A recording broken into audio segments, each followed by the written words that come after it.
Laura Haddock, how are you keeping today? Very well, thank you. How are you keeping? I'm good too. First of all, congratulations on an amazing summer 2017. This you. and Guardians of the Galaxy 2. You are probably going to be, at the end of the year, the actress with the biggest box office haul of the year. So that's like an accolade, right? Yeah. Wicked. Well, how do you feel about that? Like knowing, you're going to be the face of this summer in cinema. Like you're everywhere. Well. You're everywhere. Yeah. Feeling good about that, my friend. You feel good. So, I guess tell me a little bit about the casting process for this, because Michael Bay movie everyone has an idea of what that might be like going in, and I'm sure he has a very specific casting process anyway. So can you tell me a little bit about that? I put myself on tape. The tape got sent to Michael. Michael watched it. He came over to London and I went and met with him, sat with him for a couple of hours. We totally geeked out over Transformers and this particular The Last Night and what his dreams and ideas were about this one, and then got a call to say, do you want to do it? That's fantastic. That seems so easy compared to. I mean, it was like a normal audition process, and I just I just kind of get on my knees and pray when it comes to things like this, because I just think, come on, please let this be the one. And we just got on. Yeah, we just kind of, it just worked. So. But that's great.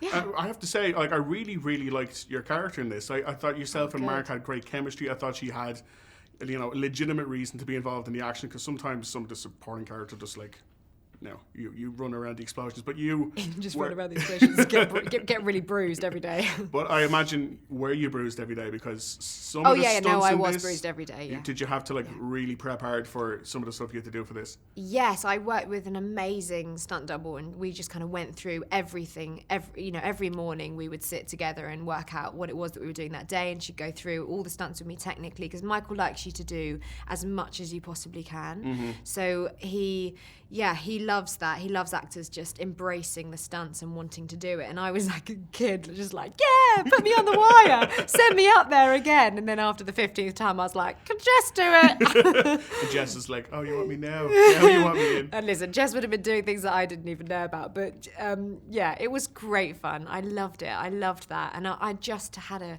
baby as well. So I was like recovering from that. And I remember meeting Michael, and he was like, so you just had a kid? And I was like, yeah. And he went, great, that just makes you tougher. And I was like, mm-hmm.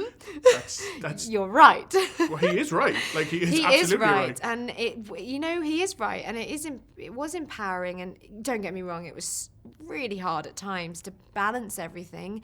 But I wouldn't change it for the world. It was the best experience of my life. And on top of everything, you got to work with the living legend that is Anthony Hopkins. Oh my God, I know. Coolest cat in the world. And he's so funny in this. He just seems to be having a ball. He is so funny. And also, it's really difficult not to just be flattened out by him and just corpse, because he's hilarious. The things that he just comes up with stuff.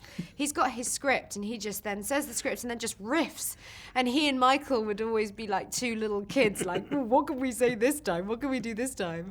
But yeah, he was so funny. I'd say so. Like that one scene where the three of you are walking down the hallway of his ancestors, and he's just making fun of every single one of them. And he refers to his great aunt as a bitch. Yeah, I was watching you and Mark. I was like, are they going to laugh? We did. There were certainly takes where we did laugh, because it just came out of nowhere as well. It wasn't what we were expecting, and yeah, when that happens, you just kind of go, keep walking. It's fine. I'm an actor. It's fine. I'm a professional.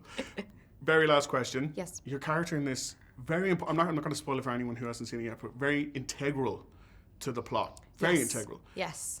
Will we possibly be seeing you when there's a sixth one? And yes, Michael has already said he's maybe unsure if he's coming back for the sixth one. If he doesn't, and we put you in a producer chair, who would you love to see direct Transformers 6? I think Michael is Transformers, and Transformers is Michael. I think that's such a difficult thing to think about. I mean... But if you could have, literally anyone in the world direct 6, and you were to come back for it, who would you love to see? Anthony Hopkins. It's just swearing at robots for 2.5 hours, and I would watch the hell out of that film. Laura, thank you so much. Cool, thank you. This is a nice ride. Okay, you, American man, shut it.